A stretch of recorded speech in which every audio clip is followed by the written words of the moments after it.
Paul holds a BS in Mathematical Sciences from The Ohio State University and an MBA from Baldwin Wallace College.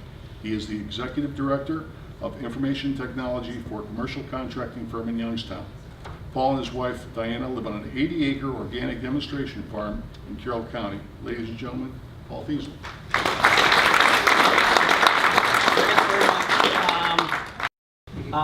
But one of the things we're going to talk about today, and the reason I have why the numbers matter, is I'm trying to make my college professors feel good about what they taught me in that undergrad of mathematics.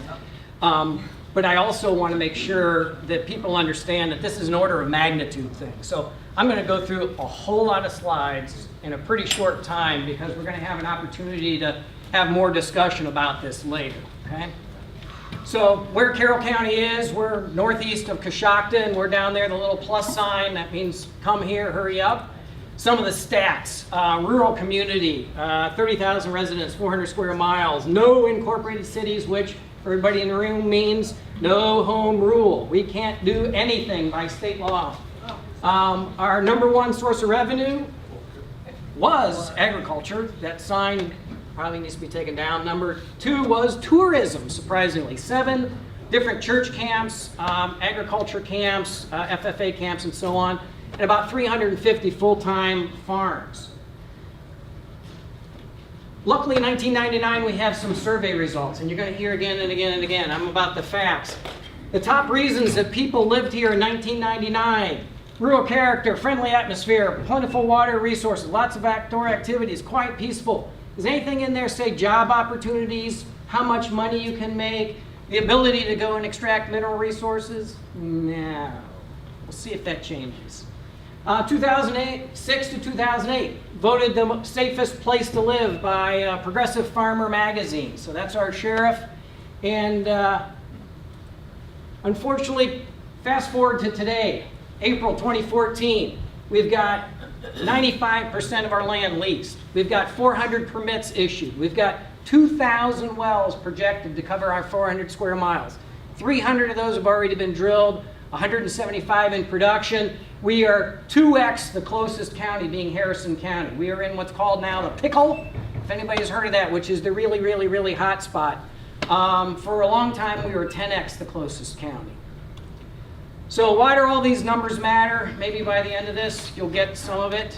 But it all starts back here in 2010 at this particular well, which happens to be 1 mile from my house. Looks like a conventional well. It is kind of. It's a vertical well, but it went down to every single one of the shale formations in Carroll County. It stopped off down there, and it got a whole bunch of test results.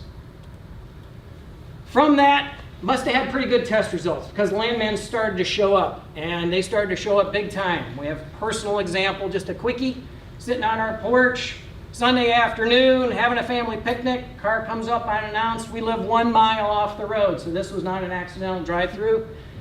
Young man and young lady get out, come up, start talking to us about, hey, we'd like to lease your land. We're from this company called Anschutz. This guy's a multimillionaire. We don't even have to ask you, but we're trying to do the right thing. He wants to make sure you get it. By the way, we're positioned today to offer you a check for $50 an acre for your 80 acres. We had some old conventional wells. They started to challenge those because the prices were going up, $500, $1,500, $5,000. So everybody wanted their piece of the pie as it went along. The Farm Bureau got involved. They started hosting meetings like this one in Carrollton. 300 people showing up to learn about shale gas. You remember the number one source of revenue for the county is agriculture.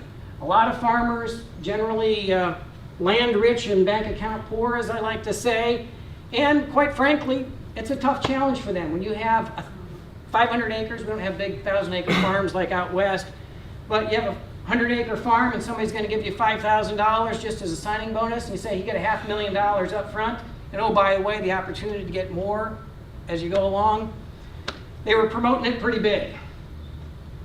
Energy companies started showing up. And one of the things you will find if you are a boomtown is they start providing a lot of money. They came in, and I should read the recorder's office, I just noticed, but $200,000 to digitize all of our recorder's office records.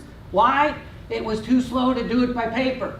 They literally took the entire recorder's office off somewhere, digitized all those, returned the books, and then say, now we get to use it exclusively for 1 year to be able to do all of our title searches. The other ones, they $25,000, $15,000, $10,000, $10,000. This is a little community that I can tell you from personal experience that a $100 donation before this came along was a big deal. A $1,000 donation from a local company, they would put your name on the side of a building. You start talking about this kind of stuff, it completely changed the economics. The government's unfortunately wanted to get in on it too. They're in a tough position. They've got the short-term gains, long-term liabilities. They didn't have a lot of experience in lease negotiations, so they were out there just trying to figure out what to do. And they didn't really have a great way to cover the costs associated with the boom. And you'll see as we go along, there are lots of costs that these little communities pick up. They don't really get much tax revenue associated with this. So this is a big deal. Everybody got caught up in getting their piece of it. Okay, so we went along, school board, the fire station, going out for the courthouse repairs. They were all looking at how to do this because the county owns a lot of land. And the county owns a lot of land that was not leased. So all of a sudden the dollar sign's going along. Back to the stories we just heard about. Should we really have a new horizontal shale gas well close to our schools? I hope everybody agrees no. Second group of landmen came along, sought lease adjustments, because guess what? The first group was doing little 140-acre leases like everybody used to have. Now they wanted 640, 1280, they wanted all these other things, and people didn't really pay attention to what that was. A third group came along and said, hey, we need easements. We need to put in pipelines, we need to do seismic testing. Seismic testing came along. I think everybody is probably aware that this is the vibration to give you the underground map of what's going on down there. Big vibratory pieces like that on the roads. The ones that went off into the woods and onto the farmland, drilled through a little C4 down in there, some wires, set off charges. And yes, we did have some problems. Farming-wise, sometimes they would put those wires in and leave them for quite a long time. Guys went out there with the combines in the fall, pick up all those wires, tear up a very expensive combine. So another group said, hey, we got a better idea. We'll bring in helicopters and we'll move all the equipment around by helicopters. And I love this, that they got a little depot with their fuel right there, and they actually stored their explosives right in that little tank, or excuse me, that trailer. And I'm thinking, isn't this, they got all this Homeland Security, isn't this a big deal to have explosives just left out there right next to a highway? But I guess not. Everybody says, can it impact it? The industry says no. We have 2 cases in Columbia and Carroll County on shallow, very shallow wells where that vibration did cause problems. They lost their wells. Again, they claimed no problems, but it was only after we did a couple of nice letters from attorneys that all of a sudden they showed up and said, well, out of the goodness of our heart, we'll drill you new wells. So they did resolve those 2. Next came the pad construction. We're going to get somewhere between 200 and 300 pads in our county. To find the pad, at first it was the new road. So Chesapeake was trying to learn from Pennsylvania and from Wetzel County, West Virginia, all the bad PR that they got. Hey, let's go out and pre-pave the road. So it started out with, follow the yellow road, it's beautiful. It later became the road on the left, which is, you know what, we're kind of over that. That costs a lot of money, so let's move on. Our county tried to get out in front of that with road use maintenance agreements to help provide the directions, so you'll get to know the no Chesapeake signs, the approved signs, the unapproved signs, and the big trucks generally follow that, the workers do not. You could also look for land clearing crews. It's amazing not only how much timbering goes on just for the actual pad or the access to the pad or for the pipelines, but all of a sudden people just started saying, hey, you know what? They're going to timber that anyway. We got that wood lot in the back with 40 acres. I could get another 20 grand. Go ahead and timber that too. So we saw lots and lots and still see lots and lots of timbering activity. You get the pad construction. It just happens to be our particular group was at the county fairgrounds while all this equipment was going by. Lots and lots and lots of gravel. You've heard this. All of those pads are made up of gravel. They're delivered by lots and lots and lots of trucks. And all of a sudden we start saying, wow, we have 55 miles an hour from 5 different state highways that come into our little tiny village. It goes from 55 to 35 in like 1 block. Well, not all the guys paid attention to that, and so we went back and said, you know what? Starting to see things like we don't let our grandchildren play outside anymore because we're afraid of that truck traffic, the high-speed truck traffic. Some of those pads are close to the road. Some are right next to your favorite retreat. Some are close to your farm operation. And this is a new well that literally just went up this past couple of months, and you can see the cows are right up there grazing next to the pad. Emergency overflows, just pay attention to this, especially with all the rain we've had. The overflow is supposed to go into a little pond. That pond, guess what? It has an overflow that goes out into the stream. So it's part of the reason our group is into water monitoring. The pads, 5 to 7 acres on hilly terrain, so much like down in West Virginia, but to a smaller extent, they're tabletopping those. We've already had some specific legal action. My favorite one, a farmer that we know, the landman came out and said, yes, we'll put the well right here. So the engineers came out, they said, no, that really sucks to put it there. We want to put it in this big flat area, which happens to be his best field. So they come out without his pre-notice and start dozering everything. So I like his thing. He went and got a couple of great big manure spreaders and blocked off the road. Stood there and said, call the sheriff, we're going to have a discussion.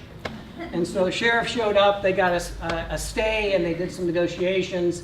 But essentially, in the end, they did put it there. They just paid him a bunch of money. Security comes along, and everybody gets to know the little black and white trucks that say security because they're cruising all over the place. The drill rig components start showing up. And when they do that, they control the road. So you get all these people out there, and they're stopping traffic and all those things. Annoyance. Here's the kinds of rigs that are showing up and all the components on that. We won't go through all of those. But then there's the mud separators. And on the other side, there's the control rooms. And in the back, there are these compressors and all the supplies they need for drilling. They get the drill strings, the drill casings that they have to bring along.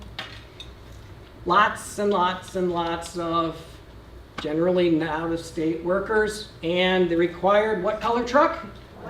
White. They ride in on their white horses to save us. True story, got firsthand. Governor Kasich came out to one of the early wells in the county, out there doing all the photo ops, went over, started shaking hands with the workers. Hi, I'm Governor Kasich. Where are you from? Texas. Hi, I'm Governor Kasich. Where are you from? Oklahoma. Hi, I'm Governor Kasich. Where are you from? Louisiana. He turned to his aide and said, how come we have no Ohio workers here? Duh.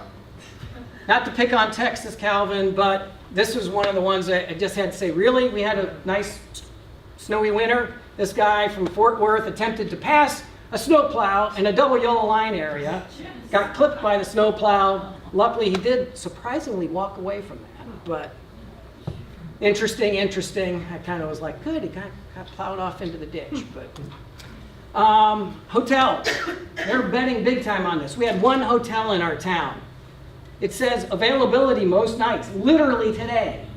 And they just are adding literally 180 hotel rooms to our little town.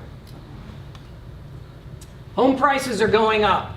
Demand is going up significantly. Most of the out-of-state workers get per diem, so they get to spend their however many dollars per day, and they're going through and either staying in the hotel or staying in homes. And our county commissioner, we're seeing rents triple. Some tenants have been displaced. We never envisioned having homeless people in this county. This is the really interesting one to me. Landowners, homeowners are getting into this.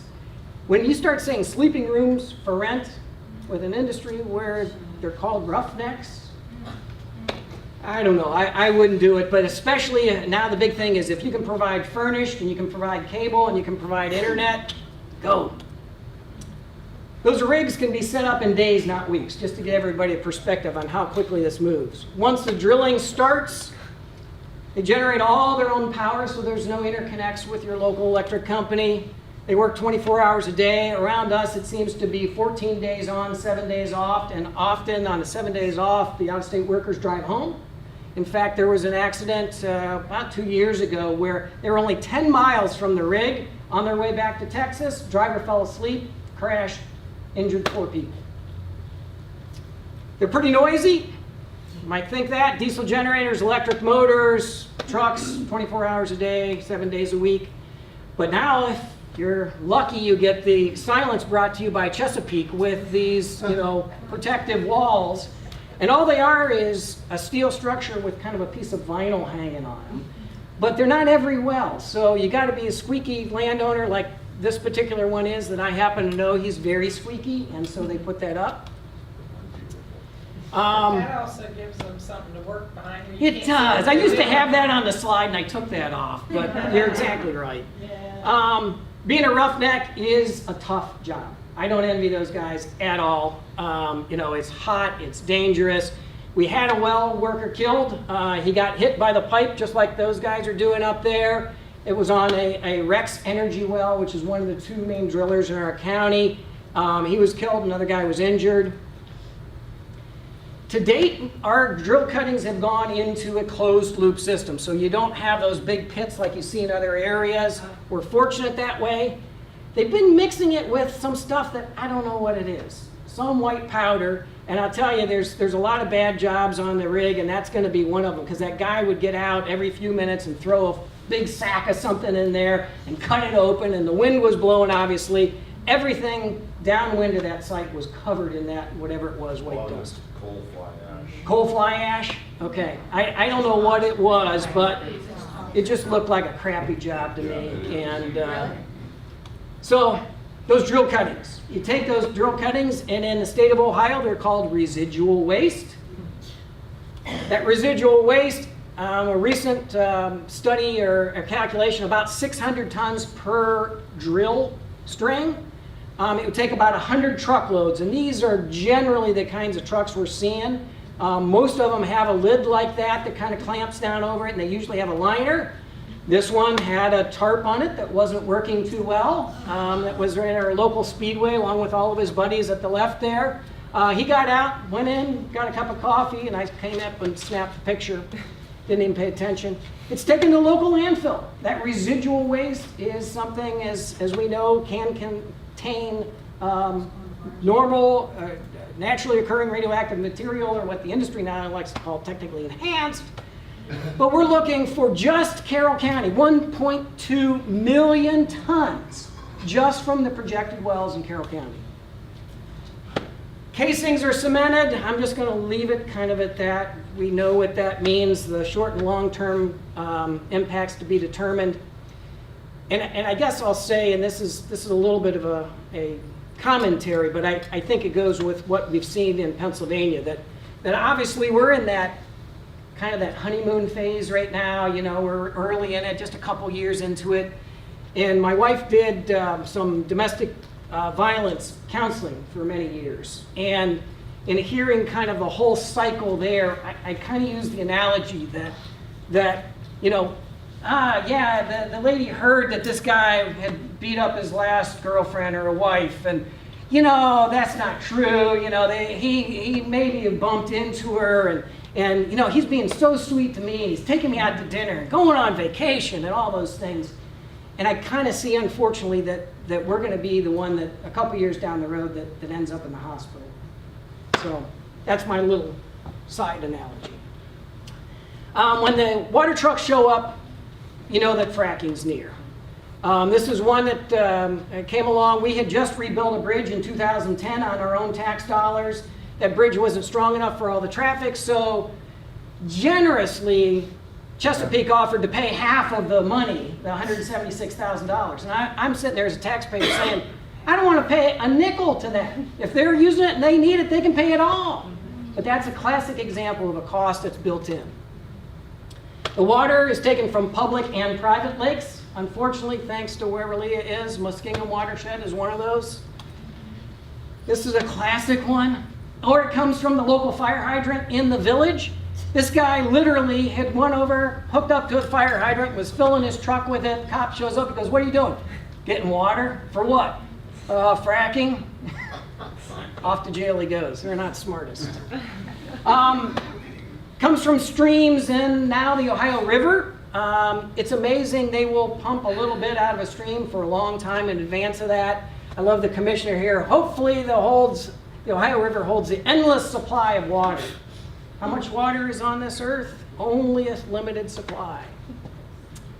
We have one of the first documented that I know of in the state of Ohio, water wells. And water wells for industrial use are not regulated. They're only required to be registered. So they actually punched a big hole down there and we're taking out about 120,000 gallons a day of water. Those landowners around those withdrawals can be impacted. This is an example of an existing industrial water well, a place called Summitville Tile, and during the drought, this particular location was taking 4 industrial water wells, pumping water out, selling it to the industry, and landowners around there had their well go dry. Talked to ODNR said no relation. They talked to the company, no relation. They happened to stop for business reasons, and the landowner's wells came back. You do the anecdotal link. Usually pumped into a big storage pond like this, and then what we're seeing is those storage ponds are connected via whole interconnection back so that they can have less storage tanks out at the particular locations. Chemicals. Industry likes to say 99.5% of fracking fluid is sand and water. Maybe true. But it doesn't show up that way. This is like getting the concentrated, Mio or whatever you want to say for your water. It comes at 100% strength, and that's being delivered on your roadways. Sand trucks, day and night, and day and night, and day and night. Storage tanks, because they use a lot of storage to not only preset everything, but after, during the fracking process to get the flow back. There's lots and lots and lots of those. Orange and yellow seem to be the hot colors. All this transport. The reason everybody talks about traffic, it's not the annoyance. Yes, it's a pain in the you-know-what. The bigger thing is it's an indication of the risk you are bringing to the community. The additional risk coming to the community, whether it's traffic accidents, whether it's spills, whether it's the impact to your local fire departments and emergency professionals. So I just point this out. You've got to think numbers do indicate something, and they indicate risk. Okay? Fracking equipment replaces the drill equipment. This is a Carroll County well. When the fracking begins, you thought drilling was loud. Compressors and fracking is loud as well. It brings with it all of its own particular risks. We're not going to get into those today. Oop, sorry. We are fortunate enough that most of the wells to date at our locations have been closed loop, which means that when the fracking fluid comes back after the flow back, that it's not going into an open pit, it's going into containers and then being hauled off site. We're going to get to it. Yeah. 10 to 20% is what the industry is saying they're getting in flow back. So of the 4 to 10 million gallons that they put down, they're getting back 10 to 20% of that. They're hauling it to a class 2 injection well. By the way, I grabbed this picture on the way. Anybody recognize that from local? It's right over by your Walmart. Yeah, I counted a dozen trucks when I got on Route 36 in Coshocton County heading to this facility. Or a recycling facility. In Carroll County, we had one of the first that I know of in the state. It was that facility on the right on the Shaw well. It was called the Aqua Renew facility. The interesting thing is one of our people kind of was talking to an ODNR guy, and they said, "What are you talking about, a recycling facility?" And they said, "Yeah, out on the Shaw property, the Chesapeake one." And they said, "We don't know anything about that." And I said, "Huh, isn't that regulated?" Well, not exactly. So I love this one. They put a new one just in Sherrodsville, just under the deadline of December 31st. And there was a quote from them: "There's only a very slim chance of groundwater contamination from this process. It happens to be in a floodplain." Interesting. Oh, that's brilliant. So, some more numbers for you. Got to do that math. Water loss. Does anybody know the difference between water loss and water use? Okay, water loss, permanently taken out of the water cycle. 5 million gallons on average per well. 2,000 wells projected for our county. Even with a 20% recycling credit, that still equals 8 billion gallons permanently removed from our water cycle in Carroll County. 8 billion gallons is equal to, in 3 years, one of our biggest fishing lakes. If anybody's a muskie fisherman, you know Leesville Lake. Usually a state record muskie comes out of there. We're going to take that amount every 3 years out of our water cycle permanently. The recycled sludge for that, what gets recycled, does go to a municipal landfill again. Why is that different? I'm not an ODNR expert. So then we get to well completion. Well completion, so far we have been fortunate. We're not having flaring. So they've been doing more greener completions, which is kind of nice. Once you're done, because unlike Texas, we're in a wet gas facility, you get all this other industrial stuff out there that has to separate brine, it has to separate wet gas, it has to separate the oil. You're left with this 5-acre approximately pad that stays for the life of the well. If I hear Rhonda Reeder show one more time how there's this little wellhead left and that's it, why are you worried? I'm going to drag her by the ear out here, and I know she's been here, to that particular well. The liquids. So the oil that's there is taken out of the tanks and hauled to refineries. It does not go via pipelines. Unfortunately, at that same well where somebody was killed earlier last year, there was this fire. Guy didn't follow proper safety procedures, created a spark. Both the tractor trailer and all of those tanks caught on fire. Fire department just said, you know what, we don't have the right equipment to put out something that big. We're going to let it burn and be done. I happen to be driving home from work, and there's another semi dragging the semi that had burnt to the ground over on the other side. And oh yeah, then we have brine. So that brine, just like the flowback material comes, it's hauled by those trucks again to an injection well that goes along, or a recycling facility. The wet gas is moved via pipelines, and lots of pipelines. Some of those routes may not be optimal as you go along, and landowners have already got into lawsuits about the placement of those pipes. They go across streams and through wetlands. They go under roads and through hills, just like they do horizontal boring for the actual wells themselves. You'd be amazed at how far they can drill those under it. It's also the one that you see a lot of the spills that are out there with the bentonite that they use as the particular greasing agent. This is one, and the picture doesn't do it justice, but I don't get onto private property without permission. They drilled very near under this house. This house is on a hill, and they were getting to the other side of that. And if the picture from the other side, if you could see it, it comes up just like, you know, when Jaws kind of goes under the boat on the movie. This is kind of the same thing. It comes up to that house, and then it disappears, and then it shows up on the other side. I hope there's some law that doesn't allow it to go exactly under, but that's pretty doggone close. Our Soil and Water Conservation District says it is one of the greatest concerns they have for the soil of our county. They said, we've been working for 40 years with farmers to use the right practices. This boom could reverse that whole 40 years.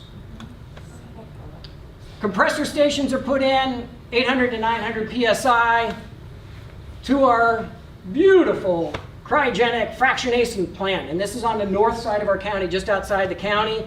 This is part of a $3 billion infrastructure that has gone into Carroll and surrounding counties. From there, it goes back down south through the county to this particular facility, which is in Scio, where it goes into the mini crackers that make it into butane, propane, all the different saleable items. Then it's linked to a distribution facility that again goes out to more pipelines. There's just some stats on this, and I'll make this presentation available to anybody that would like it, but 63 miles of pipeline, 200 million cubic feet a day of separation today. By the next phase, they're going to have 800 million cubic feet. Again, I'm trying to get to the point where you understand this is big stuff. This is industrial-sized operations. So how does this impact our community? We're number one, right? That could be an exclamation point, that could be a question mark, that could be a whole bunch of other characters that we all know translates to cussing.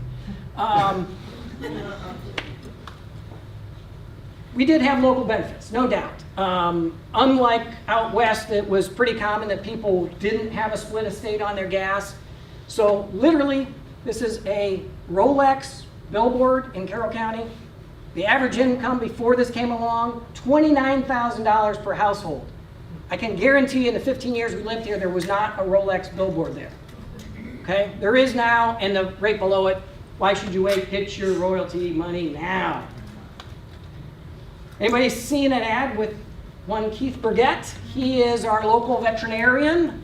He is part of the America's Natural Gas thing and part of that campaign. You can see his commercial on national TV.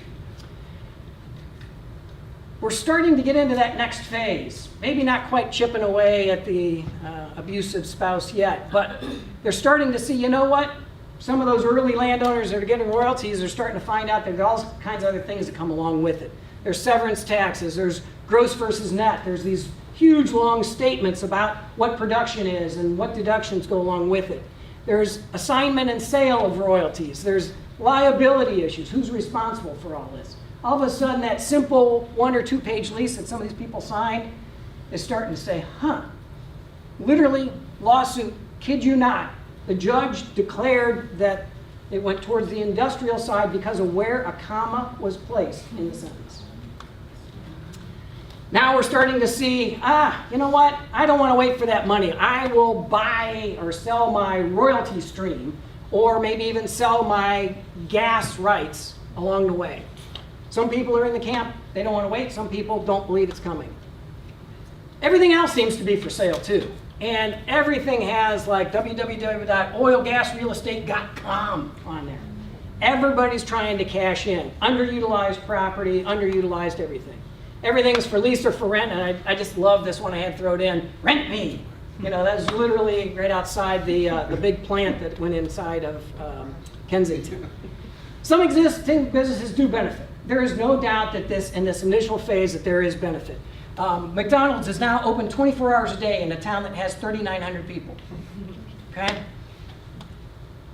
The Chamber of Commerce said, hey, we got just from sales tax alone, because the county doesn't get any additional tax on everything that comes out of the hole, but they did have $300,000 increase in sales tax revenue.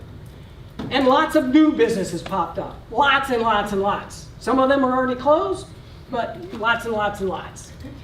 We now have the fortune, because we have all this gas, to have a new $800 million, 742 megawatt combined cycle electric generation facility coming in as well. Lucky us. We also get some other businesses that maybe we don't particularly want. We have no zoning in our town, none whatsoever. Guy came in and said, I want to put in an adult entertainment establishment. We couldn't zone it out. But I got to give the commissioners credit. They said, well, we're not going to zone it out, but by the way, we have this newly enacted law that says you have to have background checks for all your performers. And oh, by the way, we're going to require licensing for all your performers, because they can do those kinds of things. We've also had escort services and prostitution start to show up. Luckily, it still is a small town. A lot of people recognize that and turn it into sheriffs. The energy theme becomes pervasive. All of a sudden, you know, the arts center, rig it up, you know, a night out with JR and Sue Ellen Ewing, you know, Mother's Day at the Shale Tavern, you know, Energy Fest. And this is, we have every year this thing called Scarecrows on the Square, where all these organizations put up scarecrows. And of course, we had to have a scarecrow with an oil rig on it from Rex Energy. This was before they killed a guy and had a fire. Even the churches are in on this. And they're looking, they've got a lot of tithing on this. There are people that take it serious about the 10% tithing. You get $1 million, right? Check to the church for 100 grand, they pay attention. The churches also own a lot of land. So it's nothing for church camp, 50, 100, 300 acres. All of a sudden you have the potential to get $1.5 million signing bonus for a church. That's a big deal. Okay? And the one at the bottom says, oil workers welcome. But people are starting to say, hey, are these changes that are happening worth it? Do we have to really give up some of the other reasons that we've gone along? Do we have to give up our agriculture and deer hunters and look for drill baby drill and welcome drillers? Is our future going to be back to what it was, where we were small family farms, recreational areas, or are we going to be on the other side with drilling? Are we going to see more of these emergency seen ahead? And that's what it says in that little sign on the left, where we've had these kinds of accidents. Drillers say they're responsible for everything that happens inside the fence, but we are seeing an increase in our spills. This is data hot off the press for 2013. Oil and gas spills have doubled in Ohio, and all you have to do is look to the surrounding states to see what we're headed for. 589 in Pennsylvania last year. Carroll County only has volunteer emergency folks, okay? So they have to go out on every one of those calls. Yes, they get some funding from state and federal organizations, but they do a lot of spaghetti dinners, a whole lot of spaghetti dinners. I love this. We had the EMA folks out at one of our meetings, and one of the local fire chiefs, that happened to be a woman, said, you know what? I told them that it cost me $1,700 to have my crew roll on this. I walked over to the unnamed company and asked them for a donation. She actually got it. So she got a check for $1,700. So I don't know whether that's going to be a pay to play or pay to clean up kind of thing in the future, but it looks like it. Our crime statistics, we're starting up on that trend. We hope we don't become a Bakkens, North and South Dakota, but 911 calls up 8%, highway accidents up 29%, DUI up 30%, traffic citations up 66%, felony arrests up to 151%. What? Tasers. This is the story at the bottom. This is the story. We have only a couple of bars in the county, and they get called to a bar fight in one of those. They walk in. It's a big bar fight, like those kind you saw in the Big Valley or Bonanza or something. You know, chairs, everything. And these two cops say, uh-oh, we can't handle this. They call for backup. They had to clear the sheriff away from the jail, all that stuff, go in there. They finally get it broken up. They came in the following Monday and said, we want tasers. We don't think we should be discharging our firearm in a bar fight that's so big, but we couldn't do anything. I was like, just let it go like the fire department did. Let it burn out, you know. Wait till there's just bodies on the floor, then bring in them, throw your cuffs on, move on. So, but they have had to hire an additional 1.3 deputies. And you can now take weapons into the bar. Yeah, I'm going to start less frequent trips to the bar. This is really interesting for a little town like us. Social services, sexually transmitted diseases up 8-fold. EMS calls up 400%. We have private EMS, but up 400%. They're happy. Schools will be challenged. English is a second language. When we moved there 15 years ago, there were 169 non-Caucasians in the whole county. Got that from the Census Bureau. They have some challenges now. Unfortunately, we also have coal mining. And the reason our group got started was because of this coal mine. 95% of our citizens rely on private wells for their water, their potable and agricultural water needs. 25% of the county is up to be room and pillar undermined. That's in the same spot we're going to drill 2,000 wells.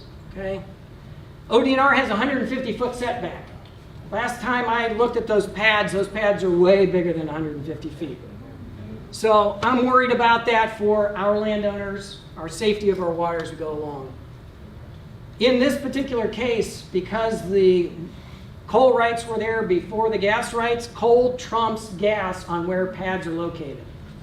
Full disclosure, this is our property. That is where a pad is going. It is heading south.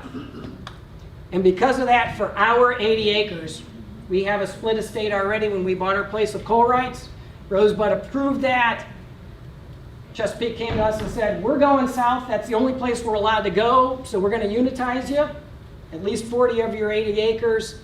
Very long, protracted, and I'll be glad to share all the details with anybody on this. But my wife and I decided that we are going to do a non-surface lease as a protective measure for our particular property.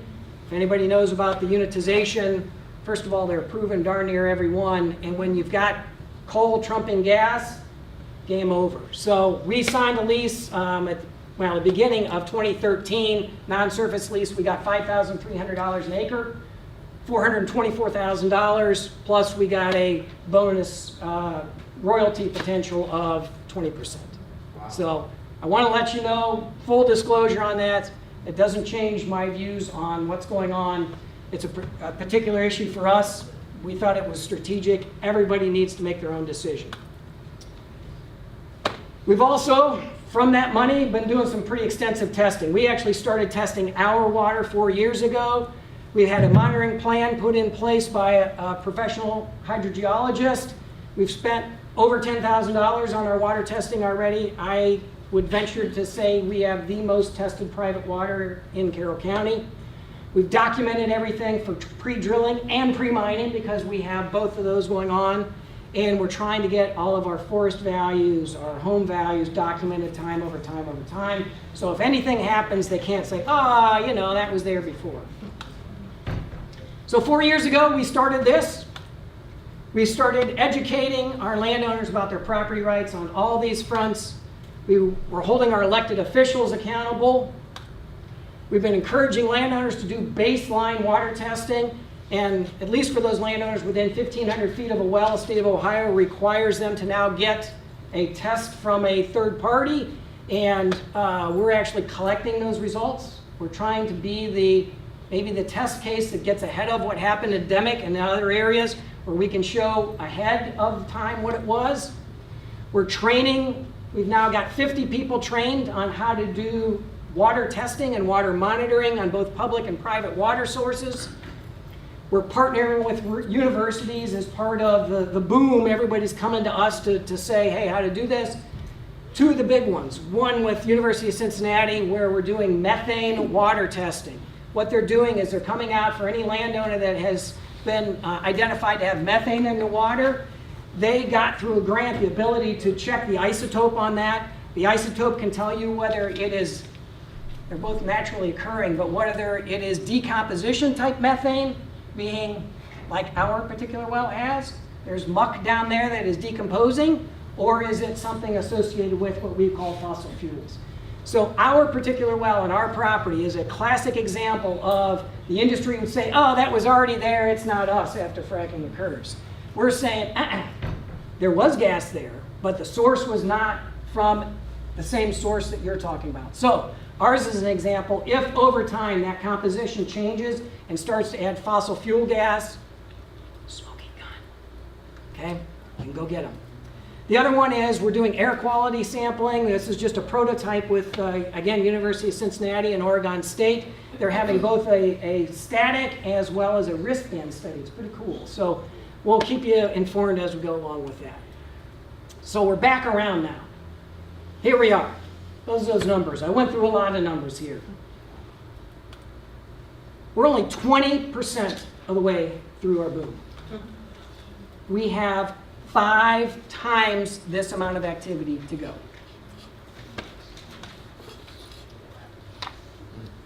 The governor likes to say there's gold in them there hills. This could last 100 years. You want to live in a place that has 100 years of what we just saw. Maybe there's gold in the hills, but I think maybe I have to have a happy picture out there somewhere. But is it a fool's journey? Are we looking like the little Irishmen for the pot of gold at the bottom of the rainbow that you never find? Thank you very much.